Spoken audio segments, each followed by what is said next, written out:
परिस्थितियां प्रतिकूल हों,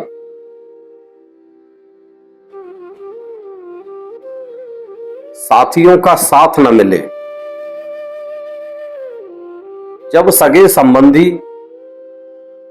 विरुद्ध आचरण कर रहे हों,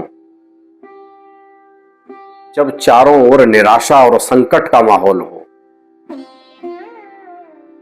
तब मनुष्य के भीतर दो ही उपाय, दो ही विचार जन्म लेते हैं। पहला, और अधिक मात्रा में निराशा का भाव उत्पन्न।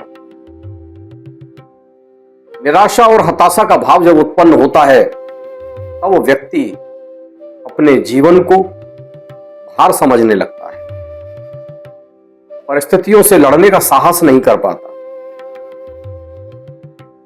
आपदाओं के प्रबंधन में अपने आप को सक्षम ना पाकर मानसिक शांति भंग कर बैठता है।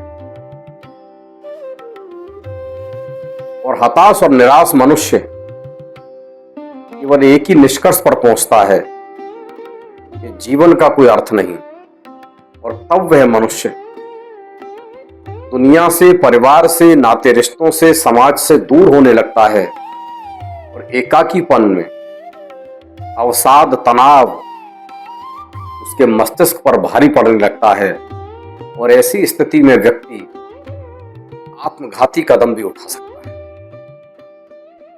जी हां दोस्तों, प्राय ऐसा ही देखने को मिल रहा है। चाहे बालक हो, विद्यार्थी हो, युवक युवतियां हो, गृहस्थ और गृहिणियां हो, अथवा प्रौढ़ अवस्था के मनुष्य हों, या परिवार से उपेक्षित, संतान से उपेक्षित वृद्ध जन हो, जब आशानुरूप परिणाम नहीं मिलते,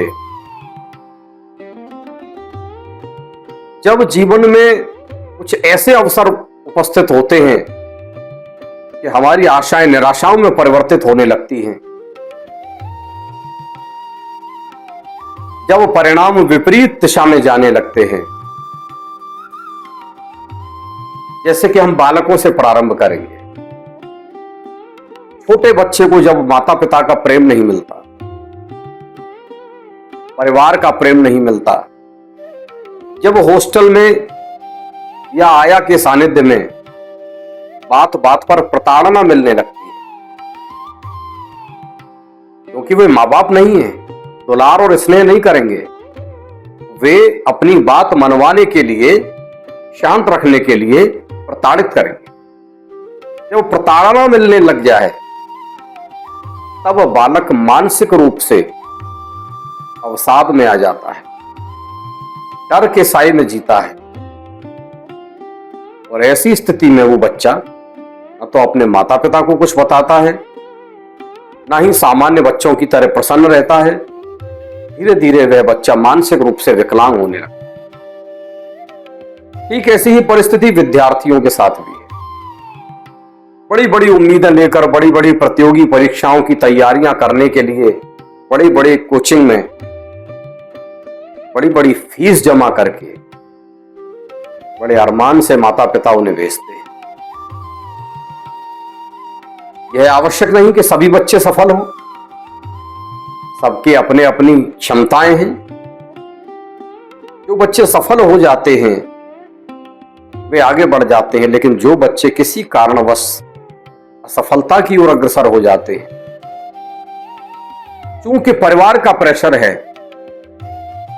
कि बहुत पैसा हमने दिया है, आपको परिणाम सकारात्मक लाना ही होगा, एक दबाव में बच्चा जीता है। कोचिंग का भी दबाव रहता है कि हाईएस्ट रैंक लानी है। बच्चा यदि किसी कारणवश आशानुकूल परिणाम नहीं दे पा रहा है तो ऐसा बच्चा फिर अपने परिवार को बताने की या कोचिंग सेंटर के अपने गुरुजनों को बताने की हिम्मत नहीं कर पाता, और वह बच्चा भी मानसिक तनाव में चला जाता है, और मानसिक तनाव में एक ऐसी स्थिति तक चला जाता है कि आत्मघाती कदम भी उठा लेता है। प्रतिवर्ष सैकड़ों बच्चे इसी प्रकार से अपनी जीवन लीला समाप्त कर रहे हैं। अब बात करते हैं युवक युवतियों की, जो पढ़ने लिखने के बाद रोजगार व्यवसाय की तलाश में। उनकी महत्वाकांक्षाएं बहुत ऊंची हैं, लेकिन धरातल पर उन महत्वाकांक्षाओं को साकार होते हुए न देखकर बालक उदास होने लगते हैं, निराश होने लगते हैं, हताशा होने लगती है। उधर माता पिता का दबाव रहता है कि नौकरी का क्या हुआ, समाज का दबाव रहता है कि तुम्हारा बच्चा पढ़ लिया, अब नौकरी क्यों नहीं कर रहा। लेकिन बच्चा अपनी अति महत्वाकांक्षा के कारण छोटी नौकरी करना नहीं चाहता और बड़ी नौकरी शुरुआत में मिलती नहीं। ऐसी स्थिति में बच्चा अपराध की दुनिया में प्रवेश कर जाता है, गलत तरीके से धनार्जन करने लगता है। अभी बात करते हैं ग्रस्त जीवन की। आज के एकाकी समाज में जब नव दंपति ग्रस्त जीवन में प्रवेश करते हैं, एक दूसरे की महत्वाकांक्षाओं को समझने के लिए, एक दूसरे के पारिवारिक परिवेशों को समझने के लिए, एक दूसरे के विचारों को जानने के लिए, आदतों को जानने के लिए, एक दूसरे के परिवेश में ढलने के लिए कुछ समय चाहिए होता है, जो समय वे देना नहीं चाहते। सब कुछ स्विच एक्शन के साथ चाहते हैं। बंधुओं, ये जीवन स्विच एक्शन से नहीं चलता। जीवन की अपनी एक प्रक्रिया है और उस प्रक्रिया में समय देना ही होता है। जब एक दूसरे के परिवार के साथ, एक दूसरे के साथ विचारों के साथ सामंजस्य नहीं बिठा पाते, तो आज देखने में आ रहा है कि बहुतायत में नव दंपति 1 वर्ष के पहले पहले न्यायालय का दरवाजा खटखटाते हैं, संबंध विच्छेद की अर्जी डाल देते हैं। इसी प्रकार यदि बात करें तो संतान से उपेक्षित, परिवार से उपेक्षित वृद्ध जब वृद्धाश्रमों में जाकर भी अपने आप को उपेक्षित महसूस करते हैं, क्योंकि वृद्धाश्रम में भी वे आपके रिश्तेदार नहीं है, वे भी अपनी ड्यूटी पूरी कर रहे हैं, तो वे वहां ऐसे कदम उठा लेते हैं जिससे उनकी जान को खतरा, जीवन समाप्त करने की दिशा में कदम उठा रहे हैं। बड़े बड़े IAS PCS अधिकारी, बड़े बड़े पुलिस अधिकारी, बड़े बड़े न्यायिक अधिकारी, आप लगातार सुन रहे हैं कि आत्महत्या कर ली। एक सफल व्यक्ति जो आर्थिक रूप से सुदृढ़ है, रोजी रोजगार में सुदृढ़ स्थिति में है, उसके जीवन में ऐसी क्या हताशा है, ऐसी क्या निराशा है कि वह उसको सुलझाने के बजाय अपनी जीवन लीला समाप्त कर ले। बंधुओं, जीवन लीला समाप्त करना कोई हल नहीं है, निराकरण नहीं है, बल्कि परिवार को गर्त की ओर धकेल देने जैसा एक कदम है। आखिर ऐसा क्यों हो रहा है? इस विषय पर गहनता से अध्ययन करने की आवश्यकता है। इनके पीछे एक ही मूल है, हमारी अति महत्वाकांक्षा। हम महत्वाकांक्षाएं अधिक पाल लेते हैं, परिणाम उसके सापेक्ष नहीं आते।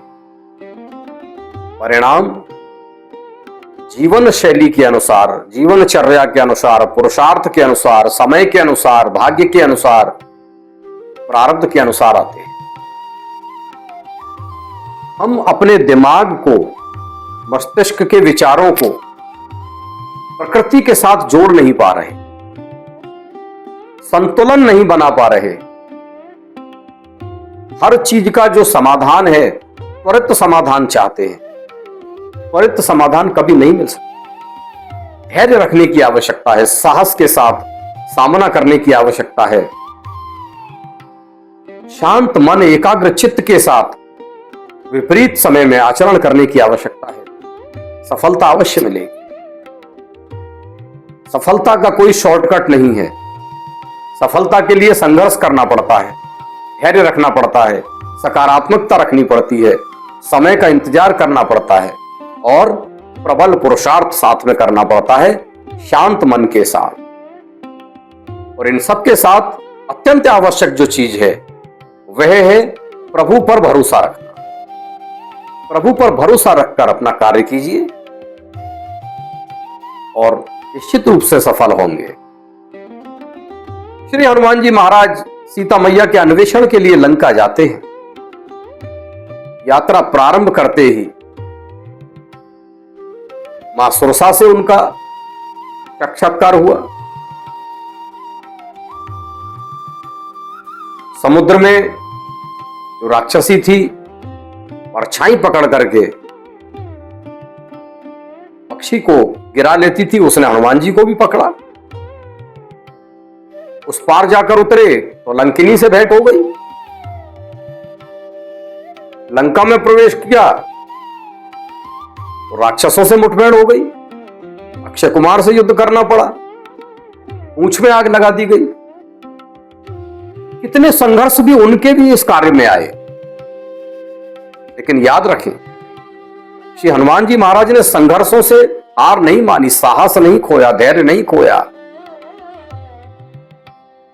अंततः विजय प्राप्त की। जीवन यात्रा को अत्यंत धैर्य के साथ, संयम के साथ, निष्ठा के साथ, प्रभु भक्ति के साथ पार कीजिए।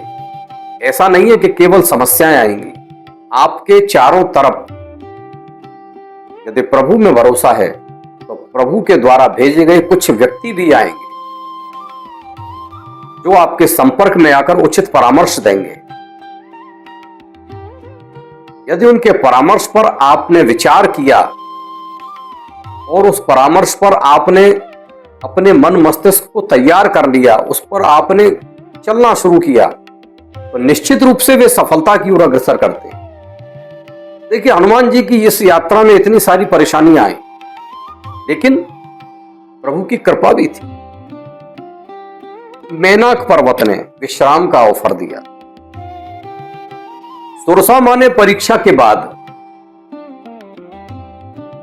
आशीर्वाद भी दिया कि राम काज तुम करे हो, तुम बल बुद्धि निधान। लंकिनी से भेंट हुई। जब लंकिनी पर श्री हनुमान जी ने विजय प्राप्त की तो उसने भी एक बात कही कि प्रभ से नगर की जय सब काजा, हृदय राखी कौशलपुर राजा। श्री विभीषण जी मिले जिन्होंने मैया का पता बताया।